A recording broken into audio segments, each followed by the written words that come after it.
কল্পনা করুন, পৃথিবীর কোথাও এমন এক জাতি আছে যাদের সংখ্যা এত বেশি যে একদিন তারা পৃথিবীতে ছড়িয়ে পড়বে। তারা আসবে চারদিক থেকে, মানুষের জন্য তৈরি করবে এক ভয়াবহ বিপর্যয়। কিন্তু প্রশ্ন হলো, ইয়াজুজ মাজুজ আসলে কারা? তারা কি এখনও পৃথিবীতেই আছে? আর তারা যদি কোথাও বন্দী থাকে, তাহলে কোথায়? কুরআনে ইয়াজুজ ও মাজুজের কথা এসেছে সূরা আল কাহফে। আল্লাহ আমাদের জানান, একসময় জুলকারনাইন নামের একজন শাসকের কাছে কিছু মানুষ এসে অভিযোগ করেছিল ইয়াজুজ মাজুজ পৃথিবীতে বিপর্যয় সৃষ্টি করছে। তখন তারা জুলকারনাইনকে অনুরোধ করেছিল তাদের এবং ইয়াজুজ মাজুজের মধ্যে একটি বাধা তৈরি করে দিতে। জুলকারনাইন তাদের সাহায্যে তৈরি করলেন একটি বিশাল প্রতিরোধক, লোহা এবং গলিত তামা দিয়ে। আর এর ফলে ইয়াজুজ মাজুজ সেই বাধা অতিক্রম করতে পারল না। কুরআন বা সহিহ হাদিসে ইয়াজুজ মাজুজের বর্তমান অবস্থানের নির্দিষ্ট কোনো স্থান বা আধুনিক দেশের নাম বলা হয়নি।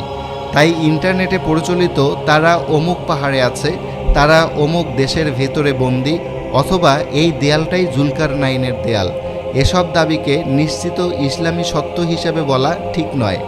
কারণ ইসলাম আমাদের যতটুকু জানিয়েছে আমরা ততটুকুই নিশ্চিতভাবে বলতে পারি। ইসলামী বিশ্বাস অনুযায়ী ইয়াজুজ মাজুজ এখনও বিদ্যমান।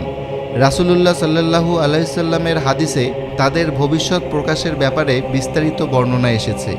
কিয়ামতের বড় নিদর্শনগুলোর সময় তাদের বেরিয়ে আসা হবে একটি ভয়াবহ ঘটনা। তারা পৃথিবীতে ব্যাপক বিপর্যয় সৃষ্টি করবে। অবশেষে আল্লাহর হুকুমে তাদের ধ্বংস করা হবে। অর্থাৎ তারা কোনো কাল্পনিক গল্পের চরিত্র নয়। ইসলামের মৌলিক উৎসে তাদের অস্তিত্ব ও ভবিষ্যৎ ঘটনা বর্ণিত হয়েছে। কিন্তু একটা বিষয় ভাবুন, জুলকারনাইনের তৈরি সেই বাধা আজ ঠিক কোথায়?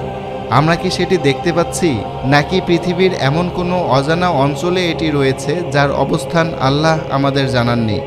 এখানেই আমাদের থামতে হবে, কারণ অজানা বিষয়কে অনুমোদনের মাধ্যমে নিশ্চিত সত্য বানানো ইসলাম সমর্থন করে না। ইয়াজুজ মাজুজের ঘটনা আমাদের শুধু রহস্যের কথা বলে না, এটি মনে করিয়ে দেয় কিয়ামত বাস্তব, আল্লাহর প্রতিশ্রুতি বাস্তব, আর পৃথিবীর এই জীবন চিরস্থায়ী নয়। তাই শুধু ইয়াজুজ মাজুজ কোথায় এটা নয়, প্রশ্ন হলো তারা যখন আসবে তার আগেই কি আমরা আল্লাহর জন্য প্রস্তুত হতে পারবো?